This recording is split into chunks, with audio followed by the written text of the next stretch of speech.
მოგესალმებით.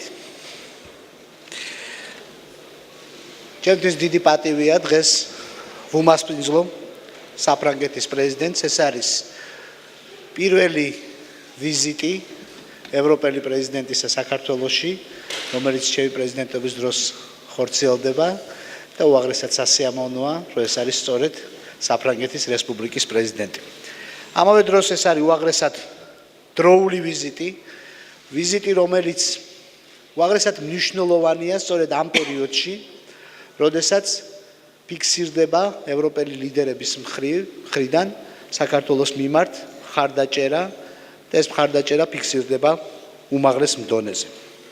სულ საქართველოს ხალხის სახელით კიდევ ერთხელ მადლობა გამოვხატო საფრანგეთის მიმართ, იმ პოზიციის მიმართ, რომელსაც საფრანგეთი აფიქსირებს საქართველოსთვის უმნიშვნელოვანეს საკითხებთან დაკავშირებით. ეს არის ჩვენი ტერიტორიული მთლიანობა, ჩვენი ოკუპირებული ტერიტორიების არაღიარება, ეს არის ინტეგრაცია ევროპაში და ევროატლანტიკურ სტრუქტურებში, ასოცირების ხელშეკრულების ხელმოწერა და ამ თვალსაზრისით ბუნებრივია ჩვენ ვართ უაღრესად მადლობელი ჩვენი ფრანგი კოლეგების იმასთან დაკავშირებით, რაც წლების განმავლობაში ხორციელდება საქართველოს მიმართ. ბუნებრივია ეს პრობლემები გამძაფრდა და ძალიან ძიმე გახდა ჩვენი ქვეყნისთვის სწორედ 2008 წელს და სწორედ 2008 წელს ჩვენ ნახეთ ჩვენი ფრანგი მეგობრებისგან ძალიან სერიოზული მხარდაჭერა, რომელმაც სერიოზული როლი ითამაშა საქართველოს თლიანობაში და იმაში, რომ საქართველო შენარჩუნდა როგორც ქვეყანა და ამ თვალსაზრისით მე მინდა კიდევ ერთხელ მადლობა გამოვხატო და ხაზი გაუსვა იმას, რომ სამწუხაროდ 2008 წელს მიღწეული შეთანხმებები ჯერ კიდევ ბოლომდე არ არის იმპლემენტირებული და 12 აგვისტოს მიღწეული შეთანხმება ბოლომდე არ არის ამუშავებული და ამოქმედებული. ამ თვალსაზრისით ალბათ ის ვითარება, რომელიც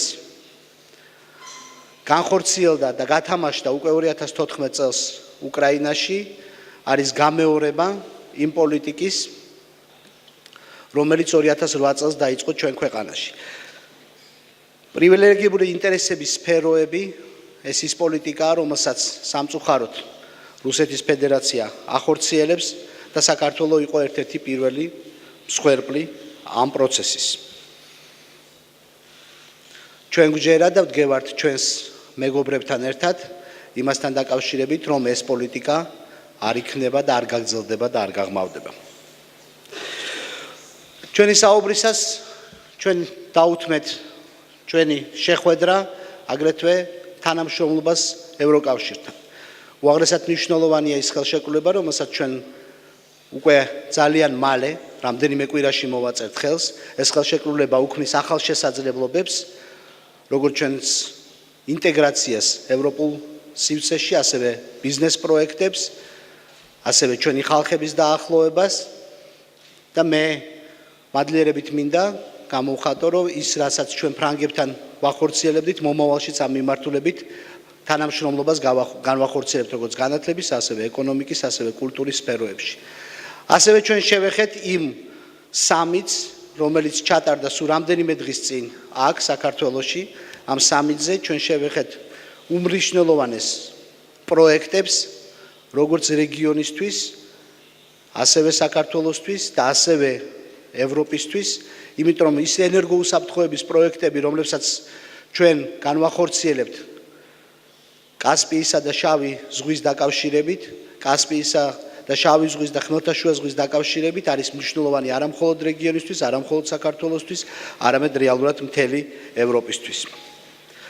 ჩვენ ვისაუბრეთ და მადლიერება გამოვხატეთ იმ თანამშრომლობისათვის, რომელიც სულ კიდევ უფრო ღმავდება ქართულ და ფრანგულ მხარეს შორის. ეს არის თანამშრომლობა საქართველოს დაცულობის, საქართველოს უსაფრთხოების თვალსაზრისით და ამ მხრივ უმნიშვნელოვანესი იყო ის შეთანხმებები, რომლებიც მიიღწეულ იქნა ჩვენს სამხედრო ინფრასტრუქტურასთან დაკავშირებით. ბუნებრივია ასეთი თანამშრომლობის ინტენსიფიკაცია ეფუძნება იმ წარმატებას, რომელიც ჩვენ გვაქვს თავდაცვის სამინისტროში, რომელიც ჩვენ გვაქვს ჯარის რეფორმირების თვალსაზრისით, იმ მუშაობას, რომელსაც ახორციელებს ჩვენი თავდაცვის სტრუქტურა და იმ პასუხისგებლიან პოლიტიკას, რომელსაც ჩვენ ვახორციელებთ გლობალური უსაფრთხოების თვალსაზრისით. ჩვენ ძალიან აქტიურები ვართ ISAF-ის მისიაში, ჩვენ აქტიურები ვართ იმ ახალ მისიაში, რომელიც ცენტრალური აფრიკის რესპუბლიკაში იგეგმება და ამ თვალსაზრისით ბუნებრივია ჩვენ ვისაუბრეთ, რომ მომავალ სამიტზე ველსში ქართული მხარე მიდის უაღრესად წელში გამართული და იმედი აქვს ადეკვატური მხარდაჭერისა ჩვენი პარტნიორების მხრიდან. კიდევ ერთხელ თანამშრომლობა ჩვენ შორის არის ღრმა, თანამშრომლობა ჩვენ ქვეყნებს შორის ეფუძნება სერიოზულ კულტურულ და ღირებულებით ტრადიციებს. ამისი კიდევ ერთი ხაზგასმა არის ის დამოკიდებულება, რომელიც ფრანგულმა მხარემ გამოხატა ლევილის საკითხთან დაკავშირებით. მე ამაზეც განსაკუთრებული მადლობა ვუთხარი ჩემ კოლეგას და ჩვენ შევთანხმდით, რომ ქართულ-ფრანგული ურთიერთობების გაღრმავება კიდევ ახალ იმპულსს შეიძენს ამ უმნიშვნელოვანესი ვიზიტის შემდეგ. კიდევ ერთხელ დიდი მადლობა.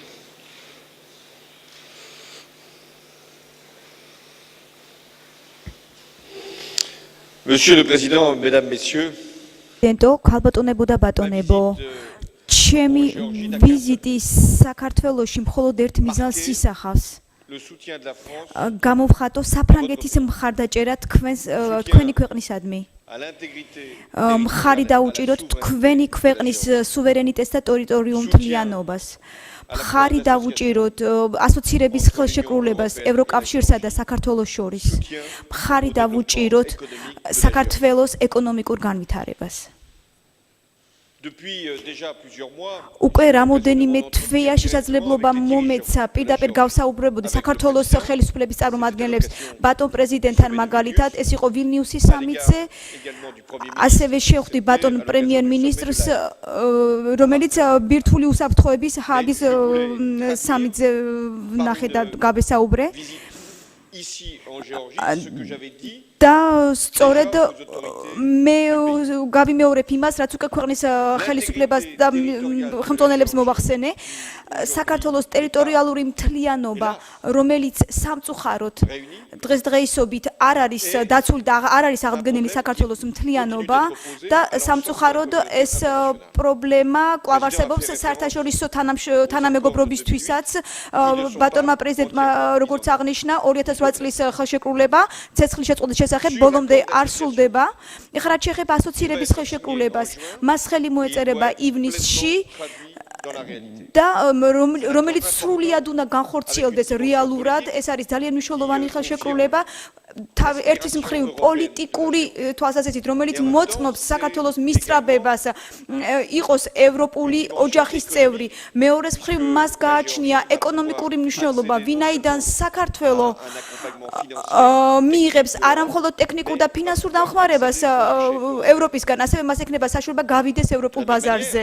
ასევე ევროპელებსაც და მათ შორის საფრანგეთსაც შესაძლებლობა ექნებათ შემოვიდნენ ქართულ ბაზარზე უფრო მეტი ძალით და ასევე რეგიონის ბაზარზე შემოვიდნენ ზოგადად, ვინაიდან საქართველო გახსნილი არის თავისი მეზობლების მიმართ, მაგალითად რუსეთთან მიმართებაში, აზერბაიჯანთან მიმართებაში, სასომხეთთან მიმართებაში, თქვენ ასევე პრივილეგირებული ურთიერთობები გაქვთ თურქეთთან. აქედან გამომდინარე, საქართველოში მოსვლა ნიშნავს დაკავშირება რეგიონის ყველა ბაზართან. და სწორედ ამის ერთ-ერთი მიზეზი იყო, რომ ჩატარდა ეკონომიკური ფორუმი დღეს თბილისში, რამაც შესაძლებლობა მისცა საქართველოს და საფრანგეთის საწარმოს ხელმძღვანელებს ერთმანეთთან შეხვედრის და ჩვენ შევძელით დაგვისახა თანამშრომლობის გეგმა და უკვე ხელი მოეწერა გარკვეულ რიგს შეთანხმებებისა, განსაკუთრებით ენერგიის სფეროში, კვების სფეროში, მრეწველობის სფეროში, ტურიზმის სფეროში, ასევე ინფრასტრუქტურების სფეროში, კერძოდ კი ტრანსპორტის მიმართულებით, მას შესაბამისად მრავალი შესაძლებლობა არსებობს, მრავალი მომენტი ამ თანამშრომლობის, რომელიც გველოდება მომავალ თვეებში. ჩვენ ასევე გვაქვს თანამშრომლობა კულტურულ სფეროში, უნივერსიტეტულ სფეროში, მოკლედ განათლების სფეროში და ყველას მინდა მადლობა გადავუხადო, რომელიც მონაწილეობას ღებულობს ამ კუთხით. დღეს ვიყავი კავკასიის ფრანგულ სკოლაში და მე თქვენ შეგახსენებთ, რომ რომელიც დაფინანსებული არის ბატონ ბიძენა ივანიშვილის მიერ, იგი გახავთ ამ სკოლის მეცენატი და ეს სკოლა არის იმდენად მობილიზებული, იმდენად კარგად მიდის საქმიანობა, რომ ძალიან დიდი 350 მოსწავლე შეუძლია მიიღოს, სხვადასხვა ეროვნების წარმომადგენლები და რომლებიც ფრანგულად სწავლობენ, ეს კიდევ მოწმობს მეგობრობას ჩვენს ორ ქვეყანას შორის. მე მსურს 2 სიტყვით ვისაუბრო ფრანკოფონიაზე. ფრანკოფონია აინტერესებს საქართველოს და ერთ-ერთი ამის დამადასტურებელი არის ის, რომ იგი დამკვირვებლის სტატუსით არის ფრანკოფონიის საერთაშორისო ორგანიზაციაში. ბატონმა პრეზიდენტმა აღნიშნა, რასაც მე დავარქმევდი, მაგალითად სამი ზღვის პროექტს, კასპიის, შავი ზღვის და ხმელთაშუა ზღვის პროექტს და ამ სამი ზღვის კავშირი სწორედ რომ კარგი პროექტია, რომელიც იმსახურებს გაგრძელებას, ყურადღებას და მისი მონაწილე და ერთ-ერთი ძირითადი ელემენტი შეიძლება იყოს საქართველოს და ამ პროექტის რეალიზება შესაძლებლობას მოგცემს გავაერთიანოთ ის რეგიონები, რომლებიც დღეს დაკავშირებულნი არ არიან ერთმანეთთან, განსაკუთრებით მაგალითად ენერგეტიკულ სფეროში და აი ეს კავშირი შესაძლებლობას მოგცემს, ვთქვათ, აღვადგინოთ რატომაც არა ისტორიული კავშირიც და დღევანდელ თვალსაზრისით ეს იქნება არა მარტო ეკონომიკური, ასევე ენერგეტიკული კავშირიც და საჭიროა თუ არა, რა თქმა უნდა, უსაფრთხოება და თავდაცვა. ეს მთავარი პირობა არის ეკონომიკური განვითარებისათვის ყველგან მსოფლიოში და რა თქმა უნდა ამ რეგიონშიც. მე ვიცი, რომ საქართველოს ჩვენთან ერთად თანამშრომლობს გამოსავალის მოსაძებნად იმ კონფლიქტში, რომელიც უკვე რამდენი ხანია გრძელდება აზერბაიჯანსა და სასომხეთს შორის. მე ვიყავი ამ ორ ქვეყანაში, საფრანგეთი არის თანათავმჯდომარე მინსკის ჯგუფის და ჩვენ რა თქმა უნდა გვინდა საქართველოს როგორც საქართველოს ყოფნა როგორც პარტნიორი და ამ ხრივ ჩვენ ამიერკავკასიის ამ ორ ქვეყანას გაუგზავნოთ ნდობის სიგნალი და გზავნილი. და რა თქმა უნდა აქ საუბარი მაქვს საქართველოს უსაფრთხოებაზეც. ჩვენ ასევე აქ თავდაცვის სფეროშიც გვაქვს თანამშრომლობა, რომელიც უფრო და უფრო მძლავრდება და ვითარდება და ის ურთიერთობა განსაკუთრებით აღსანიშნავია, რომელიც საქართველოს სურდეს რომ კონდეს ნატოს. ეს არის ერთ-ერთი საკითხი ნატოს სამიტის, რომელიც რამოდენიმე თვეში ჩატარდება. აქ რა თქმა უნდა აუცილებელია თავიდან იქნეს აცილებული ესეთი აბსტრაქტული პროცედურა, რათა არ გავართულოთ სიტუაცია და აქ უკვე სიბძნე არის საჭირო და ბრძნულად მოქმედება და ნდობაზე დამყარებული ურთიერთობა. მე მსურს დავასრულო ჩემი სტობი მადლიერების გამოხატვით, მადლიერების გრძნობით. მე მინდა გითხრათ, რომ საფრანგეთი უკვე ჩართული არის ცენტრალური აფრიკის რესპუბლიკის პრობლემების მოგვარებაში უკვე რამოდენიმე თვეა, კარგა ხანია შეიძლება ითქვას და რა პირობებშიც უწევს საფრანგეთს იქ მოქმედება, უფრო და უფრო რთულია, მაგრამ უმჯობესდება, მაგრამ არ ვარ დაცული, რომ იქ მსგავსი მოვლენები რაც უკვე იყო, აღარ განვითარდება. მაგრამ ჩვენ მოვისურვეთ, რომ ყოფილიყო ევროპული ოპერაცია, ევროპის მხარდაჭერით ყოფილიყო ეს ოპერაცია, რომელსაც საფრანგეთი ხელმძღვანელობს ცენტრალური აფრიკის რესპუბლიკაში და და რა თქმა უნდა საფრანგეთი ასევე ჩართული არის გაეროს ეგიდით ამ ოპერაციაში და ერთ-ერთი პირველი ქვეყანა რომელიც გამოეხმაურა საფრანგეთს ეს იყო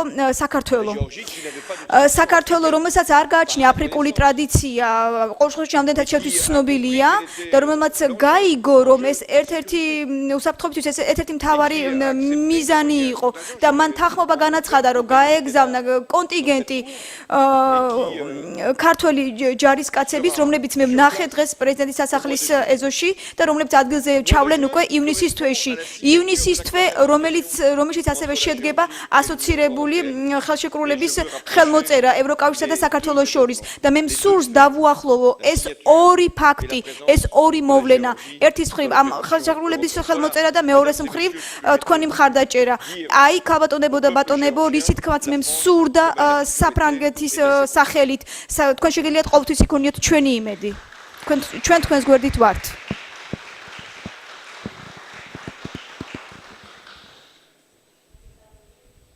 საზოგადოებრივი მაუწყებელი პირველი არხი.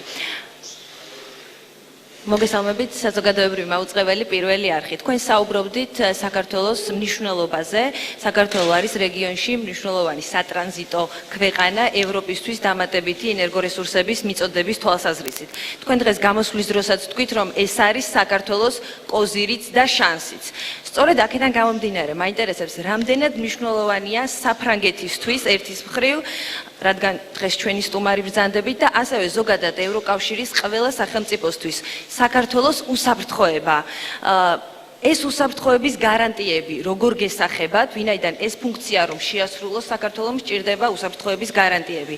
როგორ გესახებათ თქვენ უსაფრთხოების გარანტიები იმ პროექტების შესასრულებლადაც, რომლებზეც იყო საუბარი გასულ კვირას თბილისში რეგიონალურ სამიტზე. თქვენ პირველ რიგში გვიპასუხეთ და ბატონო გიორგი, თქვენს იქნება ამ მიმართულებით გაგვცეთ პასუხი. მადლობა.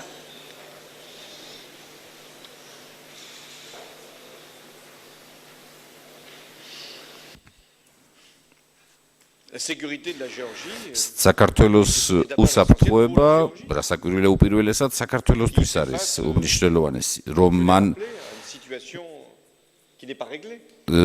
მან ესე ვთქვათ მოახერხოს და თავი დაიცვას და იმ სიტუაციისგან, იმ ვითარებისგან, რომელიც ჯერ კიდევ არ არის მოგვარებული. უსაფრთხოება ბუნებრივია, საჭიროა და გარდაუვალი საქართველოსთვის, რომ კარგ პირობებში მოახერხოს ასოცირების ხელშეკრულებაზე ხელმოწერა და მისი ცხოვრებაში რეალიზაცია. და როგორ მოახერხოს საქართველომ უსაფრთხოების უზრუნველყოფა, პირველ რიგში ეს მისი პასუხისგებლობის საკითხია, შემდეგ ეს ჩვენი ურთიერთთანამშრომლობის, მისი ევროკავშირთან თანამშრომლობის ჭრილში განსახილავი საკითხი, ბუნებრივია საქართველოს მოსახლეობის გადასაწყვეტი და რა თქმა უნდა ის ურთიერთობები, რომელიც აუცილებლად დასაზუსტებელია, რომელიც შეიძლება მთლიანად მზა ფორმულირება დღეს არ არსებობს ნატოსთან მიმართებაში, რა თქმა უნდა ნატოსთან მიმართებაში თანამშრომლობის საკითხიცაა, რომელიც საბოლოოდ თავის სიტყვა-სიტყვის უელსის სამიტის ფარგლებში.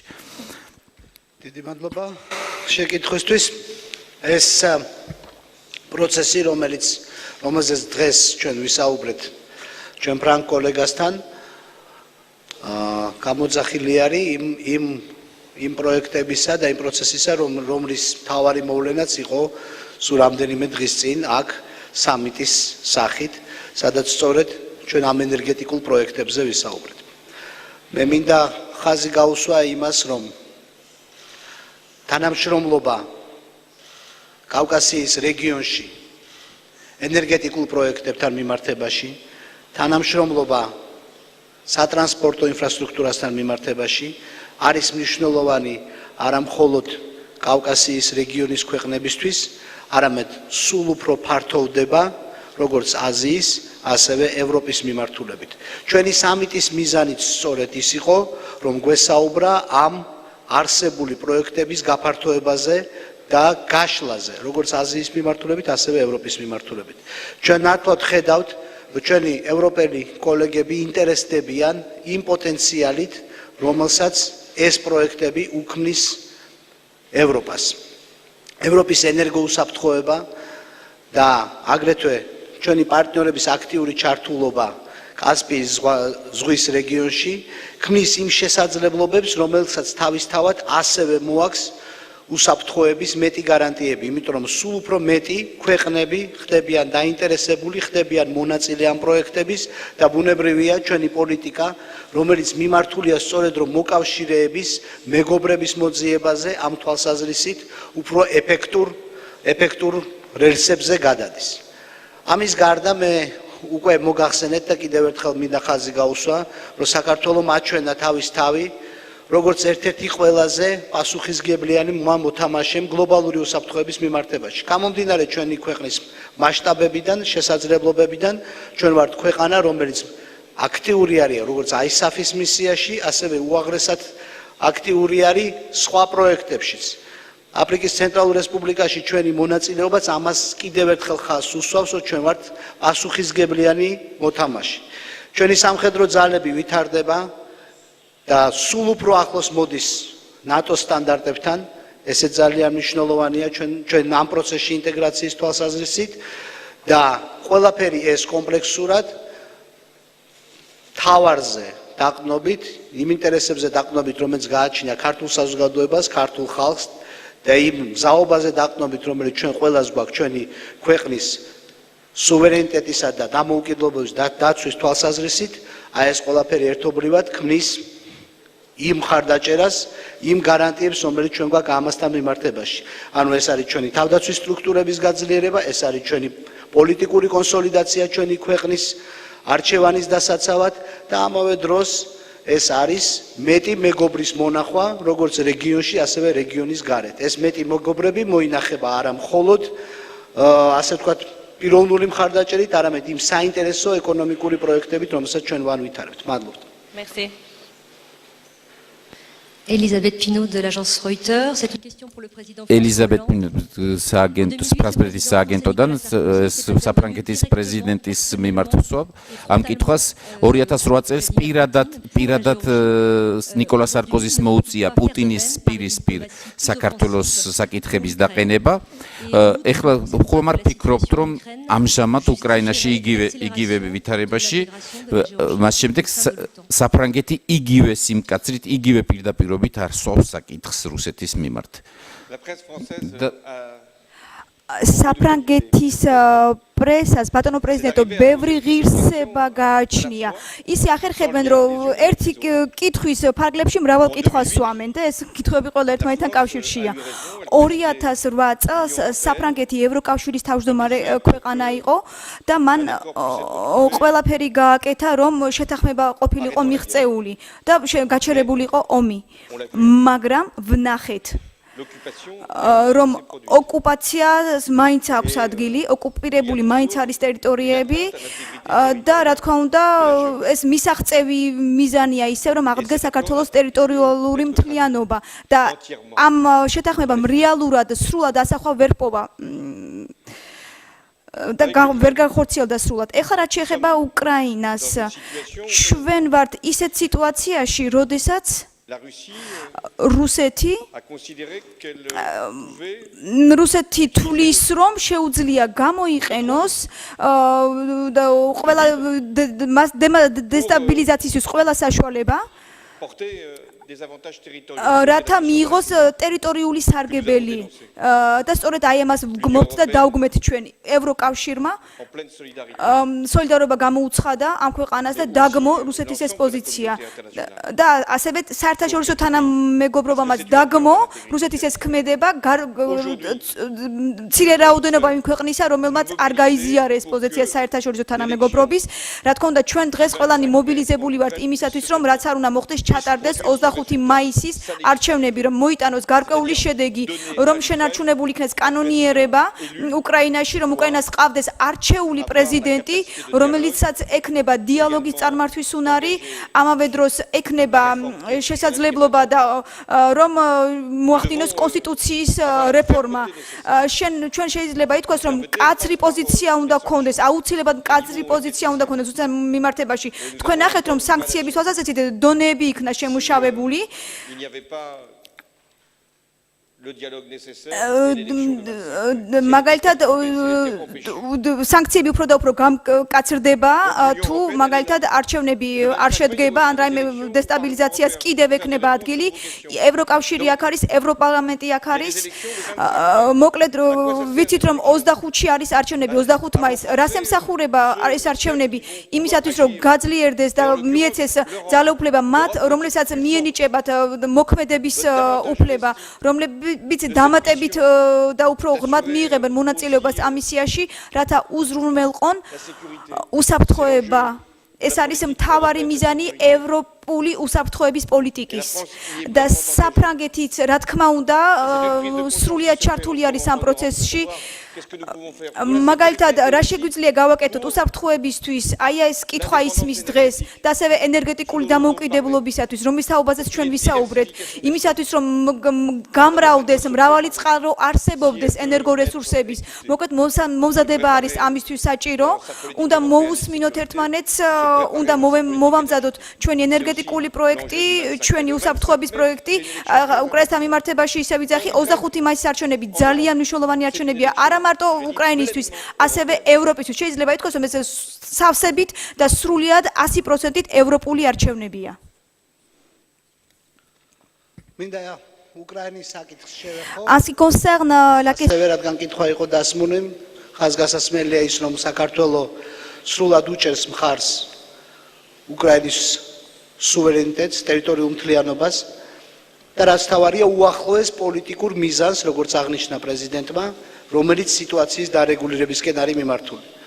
ეს არის 25 მაისის არჩევნები და უმნიშვნელოვანესია, რომ ეს არჩევნები ჩატარდეს და ჩატარდეს უკრაინის მთელ ტერიტორიაზე და უკრაინული სახელმწიფოს კონსოლიდაციის კიდევ ერთი ნაბიჯი გახდეს ეს არჩევნები. საქართველოს მხარს უჭერს ამ არჩევნებს, საქართველოს არ აღიარებს იმ რეფერენდუმებს, რომლებიც ჩატარდა უკრაინაში და ბუნებრივია, საქართველოს როგორც წინა 2008 წლის ანალოგიური პრობლემის მსხვერპლი ხედავს იმას, რომ ეს პოლიტიკა არის კიდევ ერთხელ პრივილეგირებული სფეროების პოლიტიკა, რომელსაც ჩვენ პრინციპულად ვეუწინააღმდეგებით ჩვენ პარტნიორებთან ერთად. დიდი მადლობა.